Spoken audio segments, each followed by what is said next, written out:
ఆయన తర్వాత మన కేసీఆర్ గారు వచ్చారు. ఆయన 2 టర్మ్స్ ఉన్నారు. ఆయన కూడా గొప్పగా నాన్నగారి దగ్గర నుంచి ఎక్కడైతే ఎండ్ అయిందో ఆయన కూడా గొప్పగా అక్కడి నుంచి స్టార్ట్ చేసి ఆయన కూడా గొప్ప పరిపాలన చేశాడు.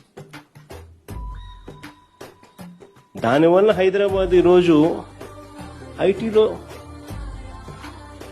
ఆయన 5,650 కోట్ల గురించి మాట్లాడుతా అంటే ఈరోజు ఐటీ ఎక్స్పోర్ట్స్ ఫ్రమ్ తెలంగాణ 2 లక్షల కోట్లు.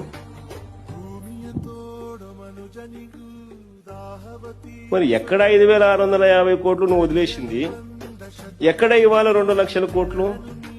మన మధ్యలో 20 ఏళ్లలో ఇంత జరిగితే అది నేనుంటే నాన్న చేసింది మాత్రమే చెప్పా. కేసీఆర్ గారు ఏం చేసిందనేది నేను ఇంకా చెప్పను. అది చెప్పకనే మొత్తం నేనే చేసిన హైదరాబాద్ మొత్తం నాదే అంటే ఎట్లుంటుంది? చంద్రబాబు నాయుడుకి ఇది కొత్త